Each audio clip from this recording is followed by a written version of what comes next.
Greetings to those who watch below. It's Friday, which means it's time for another stop on our paranormal tour of the US, and today we're heading to Colorado. But before we start, I'd like to say thank you to those who dwell below, an exclusive channel membership that is growing and growing, and you can be a part of by checking out the link in the description box. So thank you to Steffi Ray, Wicked Witch, Lisa Watts, Lefty Kim, M.A. Way, Julie B, Jess Black Curtin, Christina Groves, LT Punisher 666, Chris BLK Chris, Canopsia, Tegan S, and our newest member, the Real CFED 22. Thank you so much for joining. Also, if you haven't already, please make sure to subscribe to the channel, and you can also catch me on the creepypasta.com official YouTube channel and site as well. But for now, sit back, relax, and enjoy. Lost Hiker Ghost by kellbellcutie. My friend Heather and I have a problem that whenever we spend time together, some paranormal event seems to happen. This is one of the stories from the summer I spent with her at a new place in Colorado, enjoying the beauty of nature. I had done several hiking trails, but they had all been rather busy, and it was hard to really enjoy nature on them. A friend of Heather's, Mike, suggested we do a trail outside his hometown. He said his town was in the middle of nowhere, so we wouldn't have to deal with all the summer crowds at the parks and tourist spots. We all thought it sounded great, so we packed up and headed out. We decided we were going to camp for a few days somewhere along the trail, just to relax and take in nature. So, all in all, our trip should last about 5 days. On the trip were myself, Mike, and James and Heather. After a day and a half of hiking, we found a beautiful, almost level clearing, with a slope down one side that looked down onto the forest below. You could tell by the old cans and the way logs and rocks were moved around in the area that this was an old campsite, so we set up camp there for our couple of days of relaxation in nature. Too bad we never got a chance to relax. On our first night around 11 PM, we were sitting around the campfire telling jokes, when Heather says, "Hey, did you guys see that?"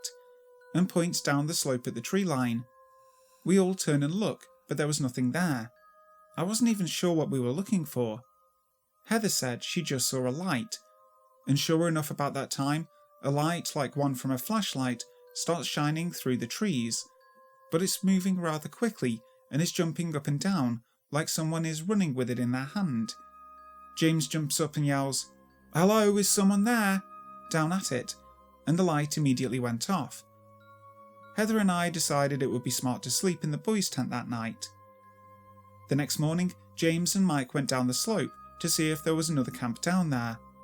When they came back, they had with them an empty backpack they had found on a rock just behind the tree line. The backpack was weather-worn and was literally falling apart. We all decided that we would stay there one more night, and that we had nothing to worry about. Some camper had probably just forgotten their backpack a few years ago, and the flashlight in the night before was probably just another hiker. To this day, I wish we hadn't stayed.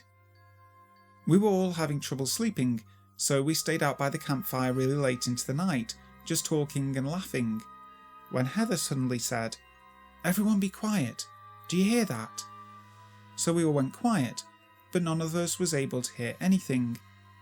Heather's eyes were wide open, and her face had gone pale in the firelight. I asked her what she heard, and she said she could hear a woman crying. Still, none of us could hear it, so we thought she was just pulling our chains. James and Mike started laughing and saying things like "good one" and "nice try." Then we all heard it. Clear as can be, the sound of a woman crying. James and Mike are both police officers, so without hesitation, they both jumped up and grabbed flashlights, thinking they might be hearing a lost hiker. Heather and I both unable to move. Something didn't seem right about the noise we were hearing. James and Mike headed down the slope toward where the crying was coming from, as me and Heather sat trying to comfort each other. They had been gone for about 10 minutes, and we could hear them yelling, "Hello, please tell us where you are." Then we heard both of them begin screaming, and maybe 2 minutes later, they both sprinted up the slope back to the campsite. Both of them were so out of breath they couldn't talk, and Mike started to throw up in the bushes next to camp from the overexertion. They both told us to hurry up and that we were leaving now, and started taking down the tents. Heather and I didn't ask any questions, we were just too scared to talk. We just packed everything we could and started back down the trail in the middle of the night as quickly as possible. When the sun finally came up, I got the nerve to talk and asked James what had happened. He said that Mike and him had followed the crying down into the trees. They couldn't find the person who was crying, even though they had searched the area where the sound was the loudest. Then, as they were about to go back to camp to call for help, they passed the rock where they had found the backpack, and next to it was a girl sitting with her head in her knees crying. He said it was weird because she was wearing a big red winter jacket and a black stocking cap, but it was the middle of summer. They were about 20 feet away when James asked if she was alright and did she need help. He said she stopped crying, pointed deeper into the forest, then disappeared. This is when Mike and James screamed and ran back to camp. At the time, we were all so scared that we didn't really have time to think about things. We were all pretty sure that whatever it was trying to get us to go where it pointed. We've discussed going back there and trying to go the way it pointed, but we are unsure if it just wants us to find something, or if whatever it was had bad intentions for us. The Hatchet Lady of Red Rocks. The Red Rocks Park and Amphitheatre is undoubtedly one of the most beautiful landmarks in the United States. However, this site isn't just home to hiking trails and memorable concerts, but also to one of the most terrifying urban legends of the state. Several ghosts have been rumoured to lurk in the grounds of Red Rocks, but none are more famous than this decapitated damsel. People have reported seeing a headless woman riding horseback through the Red Rocks area, while carrying a bloody hatchet and scaring the life out of teenagers who were trying to get frisky or cause trouble. Versions of this tale revolving around the headless woman typically say that she's a former camper who was murdered and later decapitated on the grounds, and who stays around in the afterlife to get a good few scares in, and maybe catch a few concerts at the area perhaps. While the tales of her being without a head are the most commonly held, there are several other versions of the origin of the Headless Hatchet Lady. One tale gives the woman a name, Old Mrs. Johnson, and believes that she lived on the premises in a small cave. According to the stories, she used to pull a coat over her head and walk around the property swinging a hatchet to scare off her daughter's suitors. In some cases, she even went as far as to chop the offending body parts of any man who came near her precious daughter. It was their blood that stained the rocks and gave them the signature red colour. Old Mrs. Johnson was a lonely lady who wasn't too keen about the idea of young love, which explains why a ghost is said to scare off primarily teenagers who were getting busy amid the red rocks. The tales say that when her apparition is seen with a head, she looks exactly like you would expect, an older, feral-looking woman with ratty hair and a witchy vibe that would make you want to run the other way. Even so, many still flock towards the more deserted parts of this Colorado landmark in hopes of getting a glimpse of the Headless Hatchet Lady. The Ghosts of Skyline Lodge by Alpha Moon 70. This story takes place in the tiny mountain village of Platoro, in a 3-story building called Skyline Lodge. The lodge consists of a general store, a restaurant, and rooms for guests as well as employee housing, which is what I was, an employee. I worked as a cook for 5 seasons, and my wife was a front desk clerk and waitress. We were told tales when we first arrived of strange noises, shadows seen moving around, and a few personal experiences of strange happenings. We were told of the young man who committed suicide years ago by gunshot on the 2nd floor, in what was now the owners of the lodge's bedroom/office.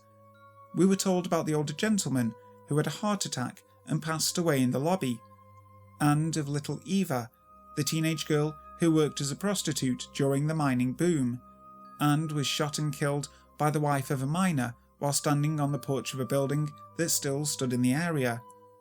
Eva's grave was on the property, an unmarked concrete slab in the middle of a field. One of these 3 people were usually to blame when strange things would happen. My own personal experiences in my time there were a door. the door that went outside from the back storage room of the kitchen, shutting and locking behind me after I'd gone outside to dispose of garbage, fry grease, etc. This was a very large, heavy door that in no way should have been able to close itself, let alone lock itself.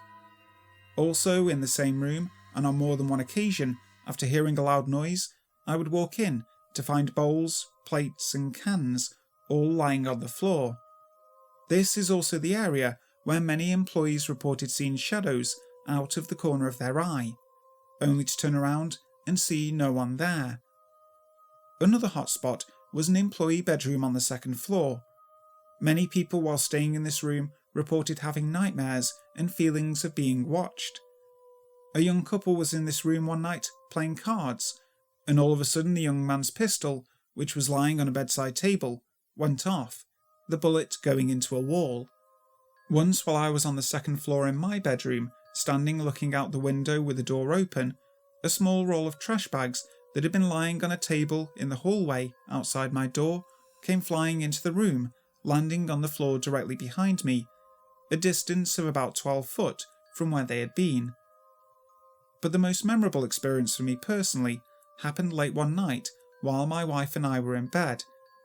It was around 11 p.m, and we had been in bed for about 20 minutes when we awoke to the sound of loud footsteps on the third floor, directly above us. Then the sound of furniture being dragged across the floor. It's important to note that there was no carpeting in the lodge, all wooden floors, and nearly all the furniture was heavy wooden handmade tables and chairs, so the sound of these things being moved was loud and very distinctive. This noise went on for about 10 to 15 minutes. This was in the area that employees would gather to play games and watch TV, so I assumed that this was what was going on. But after nearly 20 straight minutes, and because I had to be up at 5:30 in the morning, I decided to go upstairs and ask them to keep the noise down. After getting to the bottom of the staircase to the third floor, I was surprised to see no lights on the third floor, as well as hearing no noise. I climbed the stairs to find a dark room, without as much as a TV being on. I hit the light switch at the top of the stairs, thinking they must have heard me coming and were hiding behind the furniture on the other side of the room just to mess with me. After crossing this large room, I found I was completely alone. With my heart racing and the chills, I went back down to my room to explain to my wife that no one was up there. My wife said, seconds after I'd walked out of the room and started walking down the hallway toward the stairs, the noise stopped, and we didn't hear it the rest of the night. A Ghost at Gold Camp Road by F.C. Dubb. Gold Camp Road is notorious in Colorado Springs for two main reasons. 1. Partying. It is an isolated and mostly unsupervised area, and as such is frequently used as a location for teenagers to drink, smoke pot, and blare music. And 2. Paranormal activity. There are many stories regarding the area, ranging from an infamous bus crash and apparitions, as well as mildly demonic or malevolent activity. There is a history of car crashes and murders, as well as people dropping off murdered bodies over the cliff into the Cheyenne Canyon area below. Taking this into consideration, many people come out of skeptical interest and curiosity of the unknown to see if the tales are true. It was a normal Friday night, and I was with my friend Jay. We were bored out of our minds, and after the hooker we set up had died, we needed something to do. We wanted to go to a party, but realised we both lacked the hookups to get an address. I know, we're lame. And so we thought of places we could come across a get-together. Gold Camp was brought up, and soon after I drove us up there. We came to a pull-off before one of the tunnels that overlooked the city, and parked next to some cars that were loudly blasting music. Some college-age kids were drinking beers, smoking, and generally chilling, and we were quickly invited to join them. A little after midnight, the music was turned down, and everyone was either in cars or outside in a huddled group, talking about life and joking around. I was in the middle of a conversation when I heard what sounded like the faint clinking of metal chains and a sort of dragging sound. As it got closer, I decided to investigate the source. The sound grew louder near a sign by the edge of the road. As I peered over the edge, I took note that it was a cliff and would be impossible to get down without serious injury, so the fact that a sound was rising up was astonishing to me. My thoughts jumped to, who would be down there and how did they get there? And even more worryingly, did someone fall down and need help? Before I could say anything, a large and dark figure arose from the edge a mere 10 feet away from me. It appeared to be a tall man, like 6'5", shrouded in a white tattered cloak or sheet and wrapped in chains. At first, I thought it was a guy trying to scare us and prank us because I knew of the tales of the area. But one thing struck me as odd that made me keep a serious complexion. The man had no face. In addition to not having a face, I thought at first that he was African American, but soon realised his body was composed of what appeared to be a shadowy mist. He looked like somebody had wrapped his body in a sheet and wrapped chains around it before throwing it down the hill, and downwind from this figure was a terrible stench, like sweat and mild decay. I couldn't believe my eyes. The figure began slowly trudging towards the road, dragging chains behind him, and each footstep making a loud thud as if he was wearing boots. The group outside I had left to investigate went silent, and we all watched the apparition in fascination and bewilderment as it slowly walked along the road, not looking back. I made sure everyone else was seeing what I saw and summoned the courage to follow the apparition with the intent to see if it was really what it appeared to be and not some guy dressed up being dramatic. He walked slowly, but his strides were huge, so I had to walk quickly to keep up with his pace. I followed him for about 30 feet when he suddenly stopped.